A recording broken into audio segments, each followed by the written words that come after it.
नवरात्रि के पूरे 9 दिन तक भक्त बहुत धूमधाम से श्रद्धा के साथ माँ दुर्गा की पूजा करते हैं। ऐसे में पहले दिन घट स्थापना भी की जाती है और पहले दिन से लेकर पूरे 9 दिन तक भक्त सुबह और शाम विधि विधान से माँ भगवती के 9 अलग अलग रूपों की पूजा करके माता को उनके प्रिय भोग अर्पित करते हैं। ऐसे में आज की इस वीडियो में आपको बताएंगे कि नवरात्रि की पूजा में सभी आवश्यक पूजन सामग्री क्या है। वैसे तो नवरात्रि के पहले दिन कलश की स्थापना की जाती है, जिसके लिए कुछ लोग इस दिन ज्वारे भी बोते हैं और ज्वारे वाले पात्र में ही मिट्टी का कलश रखकर कलश की स्थापना की जाती है। लेकिन मैं आपको बता दूं कि कलश की स्थापना करना सभी के लिए अनिवार्य नहीं है। अगर आपकी श्रद्धा है तब आप कलश की स्थापना कर सकते हैं, नहीं तो आप बिना कलश स्थापना के भी नौ दुर्गा की पूजा कर सकते हैं। कलश स्थापना के अलावा भक्तजन 9 दिन तक अखंड ज्योत भी जलाते हैं। ऐसे में अखंड ज्योत जलाने के या फिर माता रानी को भोग लगाने के लिए जो भी पूजन सामग्री है, माता को श्रृंगार में क्या चढ़ाया जाता है और कौन कौन सी बातों का ध्यान आपको भोग लगाते समय रखना चाहिए, साथ ही नवग्रह भी पहले दिन ही कलश स्थापना के साथ में बनाए जाते हैं। तो इन सब की जानकारी देने से पहले मैं आपको बता दूं कि अगर आप हमारे चैनल पर देवी भागवत पुराण भी सुनना चाहते हो तो हमारे चैनल पर पूरे 9 दिन तक देवी भागवत पुराण की कथाएं भी सुनाई जाएंगी, आप सुन सकते हैं। 9 दिन तक लगातार माता के सभी 9 रूपों की पूजा विधि, प्रिय रंग, प्रिय भोग, आरती और कथा की जानकारी भी हमारे चैनल पर दी जाएगी। अगर आपको चैनल की जानकारी अच्छी लगती हो तो आप इन वीडियोज़ को भी जरूर देखिएगा। वैसे तो नवरात्रि की पूजा सभी को अपनी अपनी सामर्थ्य के अनुसार करनी चाहिए। जिसकी जैसी सामर्थ्य हो उतना ही आपको पूजन सामग्री का प्रयोग करना चाहिए। जिसकी सामर्थ्य कुछ भी अर्पित नहीं करने की है वो केवल माँ भगवती के सामने सुबह और शाम केवल दीप जलाकर भी पूजा कर सकते हैं। लेकिन जिनकी सामर्थ्य हो उन्हें इस दिन विधि विधान से पूजा जरूर करनी चाहिए। तो माता की पूजा के लिए आपको जो भी आवश्यक सामग्री है, जैसे कि फल, मिठाई, दीपक, मिट्टी का कलश, कलश की स्थापना करने के लिए जो आवश्यक पूजन सामग्री है उसे आप जान लीजिए। जैसे कि आपको मिट्टी का कलश चाहिए, क्योंकि मिट्टी के कलश का या मिट्टी के दीपक का प्रयोग बहुत शुभ माना जाता है। तो जहाँ तक हो सके आप मिट्टी का कलश और मिट्टी के दिए का ही प्रयोग पूरे 9 दिन तक करें। माँ भगवती की पूजा करने के लिए आपको चाहिए प्रतिमा या फिर तस्वीर। अगर आपके पास तस्वीर है तो आप तस्वीर की पूजा कर लें। और गणेश भगवान की पूजा के बिना तो सारी पूजा अधूरी मानी जाती है। तो गणेश भगवान की मूर्ति यदि आपके पास है तो आप मूर्ति की स्थापना भी जरूर करें, क्योंकि सबसे पहले कलश की स्थापना की जाती है। तो कलश की स्थापना करने के लिए जितनी भी आवश्यक सामग्री है अब आप उसके बारे में जान लीजिए। कलश स्थापना करने के लिए आपको चाहिए मिट्टी का एक कलश, उसके ऊपर रखने के लिए पूर्ण पात्र भी आपको चाहिए जिसमें आप अनाज रख सकते हैं। अनाज में आप अक्षत रखेंगे तो ज़्यादा अच्छा रहेगा। अक्षत की जगह पर आप जौ या फिर गेहूं भी रख सकते हैं। बहुत से लोग जौ भी बोते हैं। तो कलश के नीचे रखने के लिए आपको एक मिट्टी का चौड़ा बर्तन चाहिए, जिसमें आपको साफ छनी हुई मिट्टी रख लेनी चाहिए। इस मिट्टी में ही आपको ज्वारे बोने होते हैं। बोने के लिए जो भी ज्वारे लाते हैं उन्हें आप एक दिन पहले पानी में अच्छे से भिगो लें, और जो भी ज्वारे खराब होते हैं वो पानी में ऊपर की तरफ आ जाते हैं तो उन्हें आप फेंक दीजिएगा। पूर्ण पात्र के रूप में आपको मिट्टी की एक प्लेट लेनी है, जिसे आपको कलश के ऊपर इस प्रकार से रखना होता है। इसमें आपको अक्षत रखने होते हैं या गेहूं आप रख सकते हैं। उसी के ऊपर आपको नारियल की स्थापना करनी होती है। आम या फिर अशोक के पत्ते आपको चाहिए, 5 या 7 पत्ते जुड़े हुए होने चाहिए। पत्ते साफ हों, कटे फटे ना हो, और इन पत्तों को आप साफ जल से धोने के बाद ही कलश में स्थापित करें। कलश की स्थापना में इन पल्लवों का विशेष महत्व होता है। कलश के अंदर डालने के लिए आपको चाहिए लौंग का एक जोड़ा, और लौंग हमेशा फूल वाली ही पूजा में प्रयोग की जाती है। आपको ध्यान रखना है बिना फूल वाली लौंग का प्रयोग आप ना करें। एक सिक्का, सुपारी और हल्दी की गांठ, ये आपको कलश के अंदर जल में डालनी होती है। साथ ही कलश में इत्र भी डाला जाता है, क्योंकि इत्र माता रानी को बहुत प्रिय होता है। अगर आपके पास इत्र ना हो तो आप इत्र ना डालें, लेकिन जहाँ तक हो सके कोशिश आपको करनी चाहिए कि माता रानी को आप 9 दिन तक इत्र भी जरूर लगाएं। कलश के ऊपर जो आप नारियल रखते हैं उसमें बांधने के लिए आपको चाहिए कलावा, जो कि पूरे 9 दिन की पूजा के लिए आपको जरूरी होता है। पहले दिन पूजा करने के बाद परिवार के सभी सदस्यों को कलावा भी बांधना चाहिए।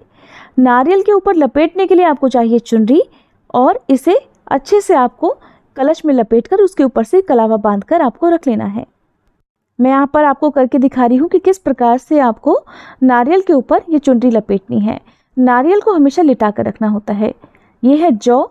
जौ साफ सुथरे होने चाहिए, माता रानी को अर्पित करने के लिए श्रृंगार की सामग्री होनी चाहिए। 16 की संख्या में आपको माता रानी को श्रृंगार अर्पित करना चाहिए। इसमें पूरी 16 सामग्री हैं।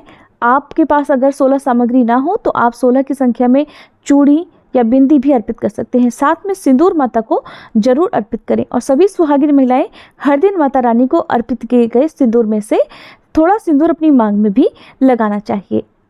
माता रानी को अर्पित करने के लिए आपके पास फूल माला होनी चाहिए। असली फूल माला हो बहुत अच्छी बात है। रोली, अबीर, गुलाल, क्योंकि माता रानी के चौकी के आसपास लोग गुलाल और अबीर से रंगोली भी बनाते हैं। अगर आपकी इच्छा है, आपकी श्रद्धा है तो आप रंगोली भी जरूर बनाएं। जितना सुंदर आप अपने मंडप को बनाएंगे उतना ही आपके लिए भी अच्छा होगा। अखंड ज्योत अगर आप जला रहे हैं तो ये कच्चा सूत है जिसकी 7 हाथ लंबी बाती आपको बनानी होती है। श्रृंगार में माता रानी को आप चुनरी भी अर्पित करें। आसपास मंदिर हो तो वहाँ पर भी आप चुनरी अर्पित कर सकते हैं। माँ को पान बहुत प्रिय है तो पान के साथ ही आप लाल रंग के फूल पूजा में प्रयोग कर सकते हैं। लाल रंग के फूल ना मिले तो फिर आप कोई भी फूल अर्पित कर सकते हैं। गुड़हल का फूल माँ भगवती को बहुत प्रिय होता है। गुड़हल का, गुलाब का और कमल का। आपको इनमें से जो भी फूल मिले आप श्रद्धा से इन फूलों को माता भगवती को जरूर अर्पित करें। सुबह की पूजा में माँ को तिलक लगाया जाता है, अक्षत अर्पित किया जाता है। दुर्गा माँ को कभी भी चंदन का तिलक नहीं लगाया जाता। आप गणपति भगवान को और माता रानी को सिंदूर का तिलक लगाएं, अक्षत लगाएं और परिवार के सभी सदस्यों को भी पूजा करते समय अपने माथे पर तिलक जरूर लगाना चाहिए। अब बात करते हैं भोग की। तो सूखे मेवे का भोग भी माता रानी को बहुत प्रिय होता है। भोग के अलावा दक्षिणा रखी जाती है। भोग में आप इलायची का, बताशों का और लौंग के जोड़े का भोग हर दिन लगा सकते हैं। वैसे तो फल का या दूध से बनी मिठाइयों का भोग भी माता रानी को लगाया जाता है। अगर आपके पास हर दिन अर्पित करने के लिए मौसमी फल हैं तो आप कोई भी मौसमी फल अर्पित कर सकते हैं। श्री दुर्गा सप्तशती की किताब भी आपके पास होनी चाहिए ताकि आप हर दिन पाठ पढ़ सकें। अगर आप सुनना चाहते हो तो हमारे चैनल पर भी इन अध्यायों को आप नियम से सुन सकते हैं। घी का दीपक आप जलाना चाहते हो तो घी का प्रयोग करें। तिल के तेल का प्रयोग कर सकते हैं या सरसों के तेल का प्रयोग भी अगर आपकी सामर्थ्य नहीं है तो आप प्रयोग कर सकते हैं। हर दिन हम छोटा सा हवन जिसे अग्यारी कहते हैं वो भी करते हैं, तो हवन सामग्री भी आपके पास होनी चाहिए। इसके अलावा नवरात्रि के दिनों में अपने घर की छत पर आपको ध्वजा भी लगानी चाहिए। माँ भगवती के नाम की ध्वजा लगाने से माँ भगवती सदा परिवारजनों की रक्षा करती हैं, आने वाले संकटों से बचाती हैं और ऐसे में घर को किसी की नज़र भी नहीं लगती है। हो सके तो अपने घर की छत पर आपको ध्वजा भी लगानी है। कलश स्थापना करते समय ही कलश की स्थापना करने के साथ ही नवग्रहों की भी स्थापना की जाती है। तो नवग्रहों के रूप में आप 9 सुपारी का प्रयोग भी कर सकते हैं।